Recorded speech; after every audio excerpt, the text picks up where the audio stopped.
Kali ini di video ini kita akan membahas mengenai uh, literatur review ya. Materi ini merupakan bagian dari mata kuliah metodologi riset ya di Universitas Budi tapi saya kira relevan untuk teman-teman yang lagi tesis maupun disertasi atau mungkin skripsi ya gitu ya, untuk memahami apa yang dimaksud dengan literatur review karena literatur review ini hampir selalu ada dan dibutuhkan baik itu dalam laporan skripsi, laporan tesis, ya publikasi, ya proposal penelitian, ya laporan penelitian dan sebagainya. Mudah-mudahan video ini bermanfaat untuk memberikan pemahaman tentang itu semua. Baik, literatur review ini sebenarnya sering diistilahkan dengan yang lain gitu ya, tinjauan pustaka, tinjauan literatur, penelitian terkait, studi literatur, tinjauan studi atau landasan teori gitu ya. Walaupun ada beberapa perbedaan dari masing-masing terminologi ini ya. Seperti misalnya landasan teori itu pemahamannya lebih ke arah pemahaman secara teoritis, jadi tidak melihat pada penelitian terkini. Sedangkan kalau bicara mengenai penelitian terkait atau studi literatur itu lebih berasumsi pada penelitian terkini.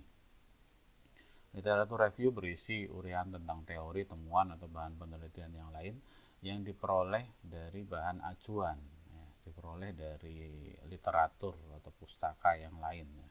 Bisa paper, bisa jurnal dan sebagainya gitu ya. Yang salah satunya adalah dijadikan sebagai landasan kegiatan penelitian. Ya, urian dalam literatur review itu seringkali diarahkan untuk menyusun kerangka pemikiran yang jelas tentang penyelesaian atau pemecahan masalah. Ya. Kemudian literatur review merupakan tahapan penting dari penelitian, ya baik itu skripsi, tesis, ya, disertasi atau penelitian itu sendiri, gitu ya. Itu seringkali membutuhkan tahapan atau pembahasan khusus mengenai literatur review. Ya, nanti kita akan lihat tujuan dan manfaatnya. Ya. Tujuannya antara lain yang pertama untuk mendapatkan gambaran yang berkenaan dengan apa yang sudah dikerjakan orang lain terkait dengan topik penelitian. Jadi dalam rangka untuk melihat atau memberitahukan ke pembaca bahwa penelitian kita itu posisinya ada di mana, maka kita harus cerita orang lain sudah melakukan apa. Misalnya kita meneliti mengenai katakanlah metode untuk deteksi wajah. Nah, yang sudah dilakukan orang lain seperti apa, dan kita mau memposisikan diri penelitian kita ada di mana. Apakah penelitian kita melengkapi yang sebelumnya yang belum lengkap, ya, ataukah penelitian kita mau misalnya meningkatkan apa yang sudah dilakukan oleh penelitian sebelumnya, ya tergantung dari tujuan dari penelitian kita itu sendiri gitu ya. Nah, penelitian itu seperti halnya puzzle gitu ya. Jadi puzzle itu bagian-bagian dari puzzle itu kita untuk membuat puzzle itu utuh kembali, maka tentunya membutuhkan tahapan-tahapan gitu ya. Terkadang sebuah penelitian itu hanya menempatkan puzzle yang tepat itu hanya satu ya. Nah, sisanya dikerjakan oleh peneliti yang lain. Nah, kita mau menyelesaikan puzzle yang mana? Ya, kurang lebih seperti itu. Nah, yang kedua untuk mendapatkan dukungan ilmiah atas pentingnya melakukan penelitian gitu ya, dengan cerita mengenai penelitian orang lain sudah seperti apa dan apa yang akan kita kerjakan, itu tentunya akan memberikan dalam tanda kutip pembaca akan berpendapat oh iya bahwa oh ini penting gitu. Jadi menyimpulkan bahwa penelitian yang kita lakukan itu memang benar penting dan bermanfaat untuk menyelesaikan puzzle penelitian besar tadi. Untuk memperoleh alasan ilmiah mengenai metode dan solusi dari permasalahan penelitian yang diusulkan peneliti. Nah, ini seringkali juga kita mengusulkan satu metode itu juga alasannya bisa jadi berdasarkan pada studi literatur Ya, misalnya kita untuk klasifikasi katakanlah oh kita pakai naive bias gitu. Kenapa? Oh karena penelitian sebelumnya begini begini begini begini ya eh, menyimpulkan bahwa naive bias adalah metode yang paling tepat ya, dan seterusnya. Kemudian bisa juga studi literatur itu bertujuan untuk mencari kelemahan dari penelitian sebelumnya sehingga dapat diperbaiki oleh peneliti. Tadi sudah disebutkan bahwa bisa jadi uh, penelitian kita adalah memperbaiki apa yang sudah dilakukan oleh penelitian sebelumnya. Yang terakhir untuk mendapatkan landasan teori yang bisa mendukung pemecahan masalah yang sedang diteliti. Ya, kadang secara teoritis kita harus didukung ya oleh studi literatur yang tepat. Contoh misalnya Anda mau meneliti tentang acceptance atau penerimaan sebuah sistem informasi ya dari sisi pengguna. Maka kita mau pakai teori yang mana? Teori TAM, teori yang lainnya. Nah, itu tentunya perlu dilihat mana yang paling paling sesuai gitu ya. Nah, manfaatnya apa gitu ya. Nah, manfaatnya itu ada antara lain identifikasi kesenjangan atau identify the gaps dari penelitian. Ya, sesuai dengan topiknya tadi gitu kan ya, maka kita bisa eh, mengidentifikasi mungkin apa yang belum dilakukan oleh orang lain. Ya, kemudian yang kedua menghindari pembuatan ulang, reinventing the wheel. Jadi pada saat kita melakukan studi literatur kan tentunya memastikan apakah apa yang mau kita lakukan itu sudah dilakukan oleh orang lain atau belum. Kalau sudah ya ngapain gitu ya kita lakukan hal yang sama. Jadi harus melakukan yang lain gitu ya. Jangan-jangan puzzle yang mau kita kerjakan sudah dikerjakan oleh orang lain. Nah, itulah pentingnya studi literatur. Kemudian identifikasi metode yang pernah dilakukan dan apa yang relevan dengan penelitian yang dilakukan. Ini mau mengidentifikasi solusi ya dari metode yang ditawarkan yang sesuai itu apa saja. Yang keempat, meneruskan penelitian sebelumnya yang telah tercapai sehingga penelitian yang akan dilakukan dapat dibangun di atas platform pengetahuan atau ide yang sudah ada. Bisa jadi ide penelitian Anda itu berasal dari penelitian orang lain. Di setiap paper atau publikasi itu seringkali di bagian conclusion ya biasanya ada future work atau apa yang akan dilakukan di masa mendatang. Nah, future work itu merupakan salah satu cara untuk kita mendapatkan ide. Oh ya, penelitian A itu sudah melakukan ini. Nah, ini yang harus dilakukan itu apa? Nah, biasanya disebutkan tuh di paper. Nah, kita bisa teruskan itu. Yang terakhir, untuk mendapatkan informasi tentang orang lain yang melakukan penelitian di area fokus riset yang sama sehingga dapat bergabung di dalam komunitas. Nah, ini juga seringkali terjadi kolaborasi antar peneliti.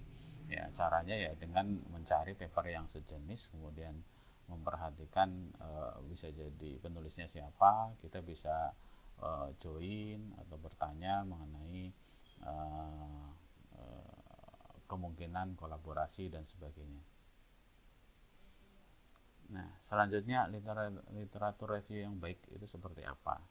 Ya, yang pertama adalah memaparkan tren penting dari suatu topik penelitian. Jadi ada roadmapnya, ada trennya seperti apa gitu. Jadi menggambarkan kondisi terkini dari satu topik penelitian yang kita angkat.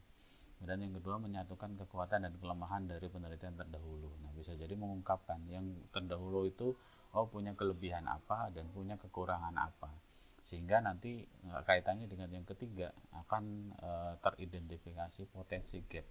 Ya, mana yang belum dilakukan ya dan mana yang sudah dilakukan. Dan terakhir menetapkan kebutuhan atau perlunya penelitian lanjutan ya. Jadi itu literatur review yang baik kurang lebih seperti itu gitu ya. Jadi menyajikan empat hal ini ya. Nah, jenis-jenis literatur review gitu ya. Ada beberapa literatur review yang mungkin bisa disajikan gitu ya. Yang pertama sifatnya naratif. Yang kedua kualitatif, yang ketiga kuantitatif. Nah, ini hanya pembagian saja gitu ya. Tentunya kita bisa lihat kalau naratif itu hanya cerita gitu kan ya. Oh ini meneliti apa, ini meneliti apa gitu kan ya. Eh, dengan analisis tertentu gitu kan ya. Kemudian yang kedua, kualitatif ini bicara mengenai data ya. Bicara mengenai ya narasi juga ya, secara kualitatif, secara kualitas ya. Dan yang terakhir, kuantitatif ini bicara mengenai data ya. Biasanya ada metode namanya systematic literature review ya, yang kita bisa gunakan untuk jenis literatur review ini. Nah, tahapannya apa? Nah, tahapannya kurang lebih 4 ya. Nah, ada yang bilang tahapannya 4 ya, formulasikan permasalahan, cari literatur review, evaluasi data, dan juga analisis dan interpretasikan. Ya, ini intinya literatur review itu harus jelas dulu di awal permasalahannya apa yang mau diangkat gitu kan ya, topik apa yang mau direview, kurang lebih seperti itu. Kalau ini bagian dari paper, tentu ya sesuai dengan topik paper. Bagian dari proposal penelitian, tentu bagian dari, sesuaikan dengan proposal penelitian tersebut dan seterusnya. Nanti kita akan bahas tahapan satu persatu. Nah, ini ada bentuk atau ini lain, tahapan lain atau strategi literatur review yang lain yang kurang lebih sebenarnya sama, cuman ini lebih rinci ya dan banyak diacu. Yang pertama adalah planning. Planning yang sebenarnya sama ya tadi, perencanaan atau formulasi tujuan tadi. Dan yang kedua searching and reading. Yang ketiga ada analyzing, kemudian drafting dan juga revising ya. Oke. Yang pertama planning ya. Planning ini menjawab apa tujuan dari melakukan review. Yang pertama fokusnya apa? Tetapkan permasalahan, tujuan, dan pertanyaan yang ingin dijawab. Oh, saya ingin tahu ya bagaimana perkembangan riset terkait dengan misalnya biometrik di Indonesia. Nah, maka itu tetapkan itu sebagai tujuan sehingga nanti dalam proses pencarian tentunya terkait dengan biometrik tersebut ya. Dan yang kedua, tipe atau jenis review. Oh, kita mau pakai literatur review, kita mau pakai kualitatif, kuantitatif, atau yang lainnya. Yang ketiga adalah scope ya, atau ruang lingkupnya. Nah, ini kita bisa tentukan, oh ya, sumber pustaka yang akan direview itu yang mana saja gitu kan ya. Kapan terbitnya, 5 tahun terakhir, 10 tahun terakhir, 20 tahun terakhir, dan sebagainya gitu kan ya. Kemudian yang terakhir adalah disiplin ilmu. Tetapkan disiplin ilmu yang menjadi fokus dalam review. Contoh misalnya terkait dengan acceptance atau penerimaan, itu bisa dilihat dari disiplin ilmu komputer, bisa dilihat dari disiplin ilmu yang lain gitu kan ya. Saya kira itu kita mau melihat dari disiplin ilmu yang mana. Multidisiplin ilmu boleh nggak ya, boleh saja gitu kan ya, yang penting jelas pembahasannya seperti apa. Oke, kemudian tahapan kedua ya. Tahapan kedua adalah searching and reading ya. Nah, di searching and reading ini cari, baca, dan catat ya. Intinya kegiatannya adalah itu, cari, baca, dan tulis ya. Nah, cari pustaka atau literatur yang akan direview berdasarkan kriteria yang telah ditetapkan di tahapan sebelumnya ya, terkait dengan waktu, terkait dengan keyword dan sebagainya. Kemudian gunakan mesin pencari, situs database karya ilmiah, langganan jurnal, atau sumber lainnya. Simpan dan organisasikan pustaka dengan baik sehingga mudah dicari di kemudian hari. Sangat disarankan ya bisa menggunakan reference manager seperti Mendeley dan Zotero. Ya, saya pribadi menggunakan Mendeley karena ini software yang gratis dan tersedia versi Windows maupun Linuxnya, dan sangat baik lah ya, sangat cukup lah, serta sangat membantu ya dalam proses manajemen reference ya. Kemudian yang kedua, baca cepat ya. Jadi tahapan pertama nggak usah baca secara rinci, tapi baca cepat, quick reading lah dan ya, untuk menyeleksi apakah pustaka yang ditemukan layak atau tidak ya. Jadi nanti setelah dikumpulkan, kemudian baca secara cepat ya. Lalu buat rangkuman atau catatan-catatan yang penting dari setiap pustaka yang ditemukan ya. Disarankan membuat tabel karena dengan tabel itu biasanya akan lebih mudah kita melihatnya ya, atau kita bisa lebih singkat tahapannya ya. Oke, nah di mana mencari sumber pustaka ya, kita bisa berawal atau bermula dari Google Scholar boleh ya. Nah, dari Google Scholar itu baru nanti bisa ketemu ke mungkin situs-situs seperti IEEE, Science Direct, ya, DOAJ, Scopus, ResearchGate, Garuda dan sebagainya gitu kan ya. Itu kalau saya sih sebagai awal itu saya memulai dari Google Scholar.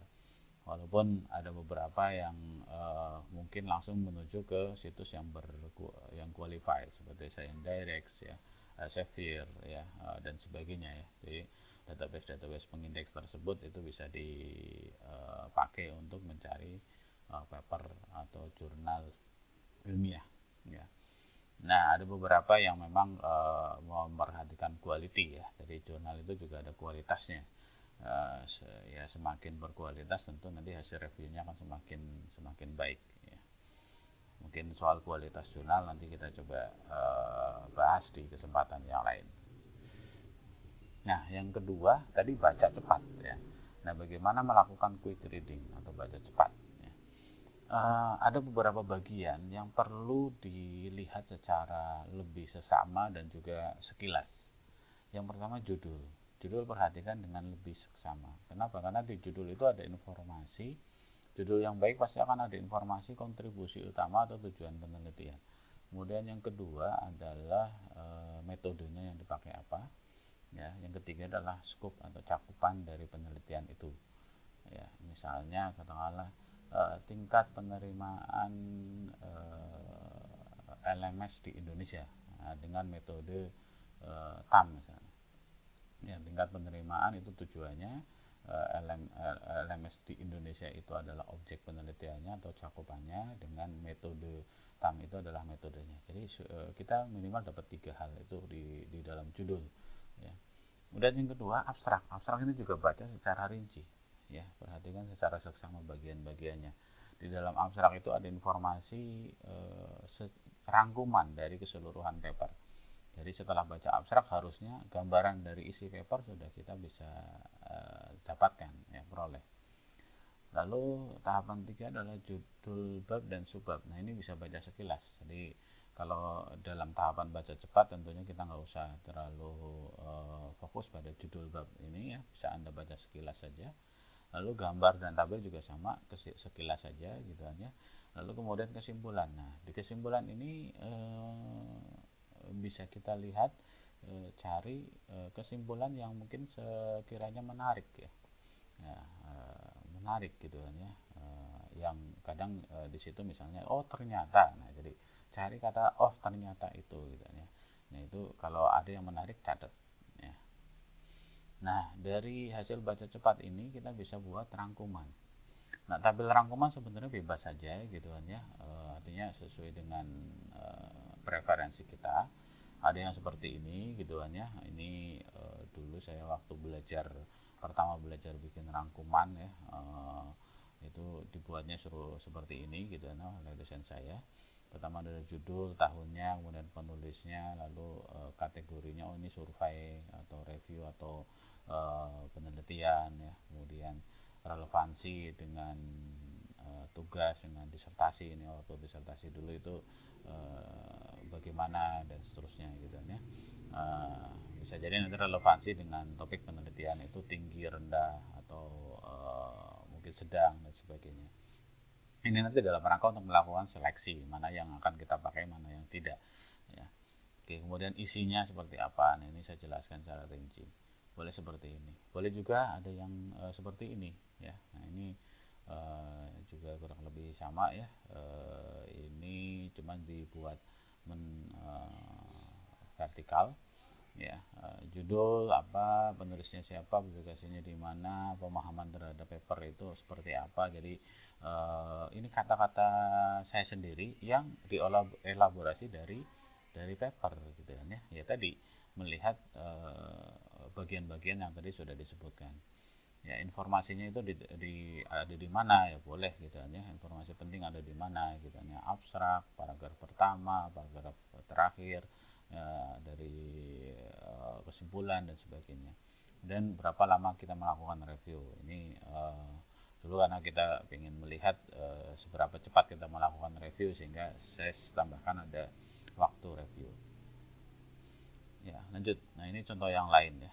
Contoh yang lain Ini contoh yang cukup lengkap dan sering saya gunakan ya.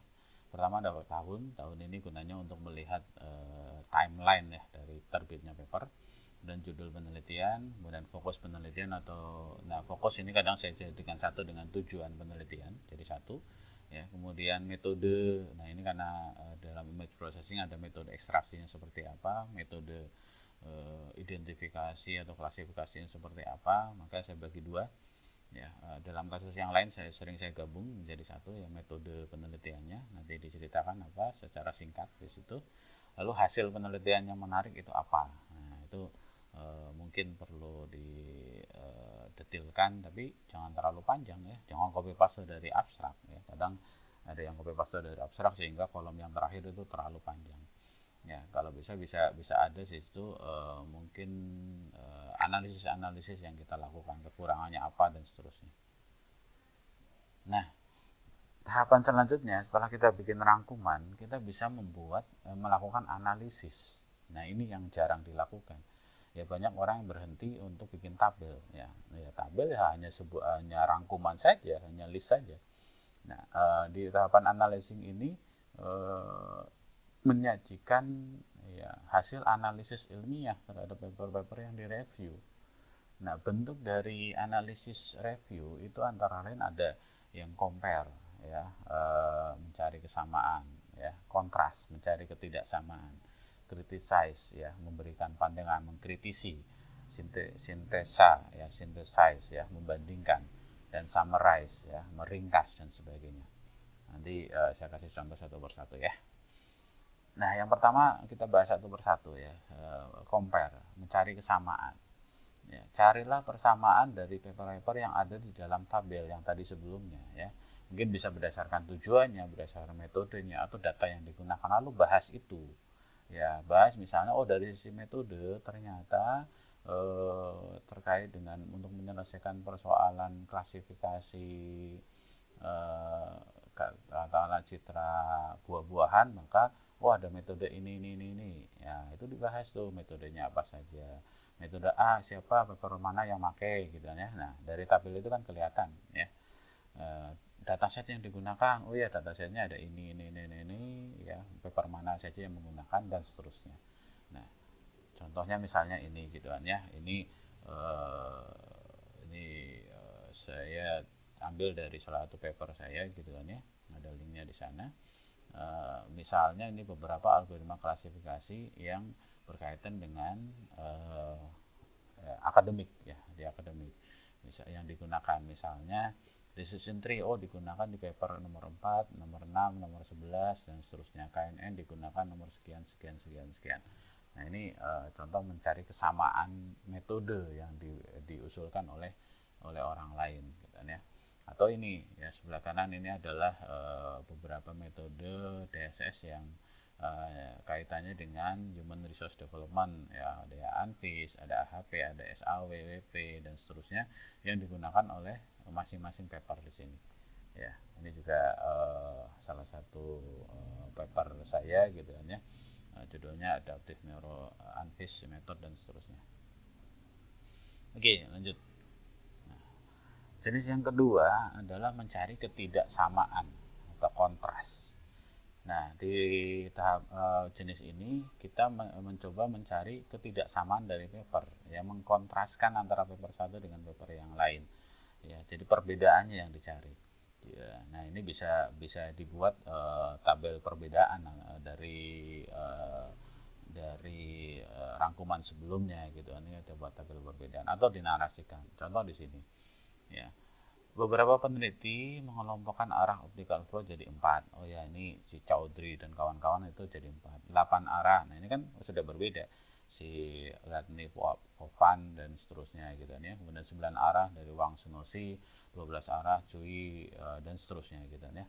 Jadi ini ada beberapa peneliti yang berbeda ya dalam mengelompokkan misalnya arah optical flow gitu ya. Ini contoh saja gitu ya. Ini bagian dari laporan disertasi kalau nggak salah. Ya. Yang ketiga adalah memberikan pandangan atau kritik. ya, criticize terhadap penelitian sebelumnya. Jadi berdasarkan hasil penelitian yang sudah kita rangkum, kita juga dapat memberikan pendapat, pandangan atau kritik terhadap kelemahan dari paper itu. Peneliti yang baik dapat menemukan kelemahan tersebut untuk dapat diperbaiki di penelitian-penelitian lanjutan gitu ya. Atau kalau kita menyajikan paper review, maka kita bisa sajikan, oh ya kelemahannya adalah ini dan seterusnya. Ya. Nah contohnya ini, ya. Misalnya di situ ada pengantar bla bla, walaupun hasil penelitian menunjukkan bahwa arah dan kecepatan objek dapat diketahui dengan baik, ya. Nah, ini kelebihannya. Namun, ya, penelitian belum diuji cobakan pada video dengan situasi objek yang ramai dan beragam. Nah, selain itu, video masukan digunakan memiliki kerapatan frame yang rendah, yaitu 3 frame per detik. Nah, itu apa namanya, kritis ya, kritik ya terhadap paper yang lagi dibahas gitu. Punya kelebihan juga punya kekurangan, itu namanya pandangan atau kritik. Yang ketiga adalah analyzing ya, menganalisis literatur ya. Yang keempat ya, ini membandingkan ya, synthesize ya, membandingkan paper yang sebenarnya hampir mirip ya dengan mencari ketidaksamaan paper, namun pada kegiatan membandingkan atau sintesis harus terdapat kesimpulan atau rangkuman yang dikemukakan oleh penulis dari proses perbandingan tersebut. Arti kata sintesis sendiri adalah menyatukan, menyimpulkan atau menggabungkan dari beberapa pernyataan. Ya, contohnya ya, contoh sintesis. Oke, ya, secara keseluruhan ya, ini ambil dari beberapa contoh ya. Para pakar bersetuju bahwa kemahiran pemikiran komputasional adalah bla bla bla bla. Ini para pakar mengungkapkan ini dan seterusnya gitu ya. Ya, meskipun demikian terdapat beberapa perbedaan pendapat bla bla oleh siapa yang memiliki definisi yang sama. Nah, ada kesimpulan di situ berdasarkan definisi pandangan oleh ini kemahiran pemikiran komputasional tidak hanya melibatkan teknologi perkomputeran dalam menyelesaikan, namun dapat dilakukan. Nah, ini baru pendapatnya si penulis nih yang terakhir, yang berdasarkan hasil rangkumannya, itu namanya sintesis, mencoba merangkum dan memberikan pandangan ya dari paper-paper sebelumnya. Ini contoh. Nah, yang kelima adalah meringkas atau summarize. Meringkas merupakan bagian penting dari studi literatur.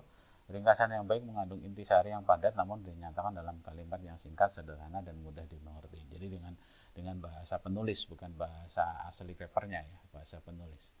Contohnya di sini gitu kan ya. Summarize misalnya, sebanyak 77% peneliti menggunakan shear optical flow untuk mendapatkan arah pergerakan objek. Karena optical flow memiliki beberapa kelebihan. Nah, ini 77% ini dapat dari mana? Oh iya, dari studi literatur yang sudah diperoleh, paper-paper ternyata sebanyak 77% peneliti menggunakan optical flow. Jadi itu. Jadi ini namanya meringkas atau merangkum atau summarize ya. Nah, kemudian dijelaskan tuh bagaimana penggunaan optical flow, kelebihannya apa dan seterusnya ya. Baik, itu tahapan ketiga, analyze ya. Analyze itu biasanya makan waktu yang cukup lama karena kita harus melihat papernya itu seperti apa, ya, menganalisis, ya, mengkomparasi dan sebagainya. Yang keempat adalah drafting atau menuliskan ya. Setelah kita kira-kira tahu ya hasil analisisnya akan seperti apa yang akan kita lakukan, ya kita kembalikan lagi ke tujuan melakukan review, maka perlu kita tuliskan ya, kita tuliskan review tersebut, kita drafting, kita tuliskan ya. Kemudian narasi review harus mengalir, terstruktur dan jelas, jadi menggunakan bahasa kita saja gitu ya.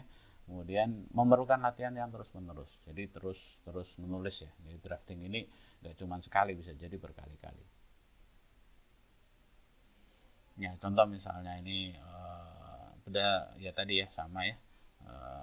Ini contoh paragraf review ya.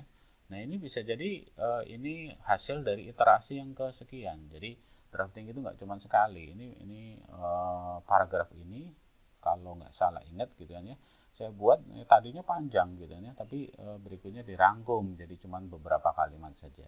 Ya, jadi nggak cuma sekali proses drafting itu. Contoh lain ya, ini juga sama gitu kan ya. Ini paragraf review gitu kan ya. mereview atau menceritakan deskriptor ya dari analisis pergerakan bla bla bla gitu kan ya. Nah, revising ya, revise ya. Nah, perbaiki dan perbaiki ya. Menulis itu suatu kegiatan interaktif dan penulis hebat apapun juga melewati tahapan perbaikan atau editing, maka itu tulis dan perbaiki terus menerus gitu ya. Jadi revising sama drafting itu dilakukan berulang kali ya, sampai kita menemukan kalimat atau paragraf yang tepat ya, yang terbaik lah. Baik, ini beberapa referensi yang mungkin saya ambil gitu ya. Terima kasih gitu ya. Saya Ahmad Solihin. Materi ini insya Allah nanti akan tersedia di link deskripsi dari video ini ya, untuk teman-teman bisa unduh dan mungkin bisa gunakan. Semoga bermanfaat ya. Sampai ketemu lagi di video yang lain ya. Saya akhiri. Assalamualaikum warahmatullahi wabarakatuh.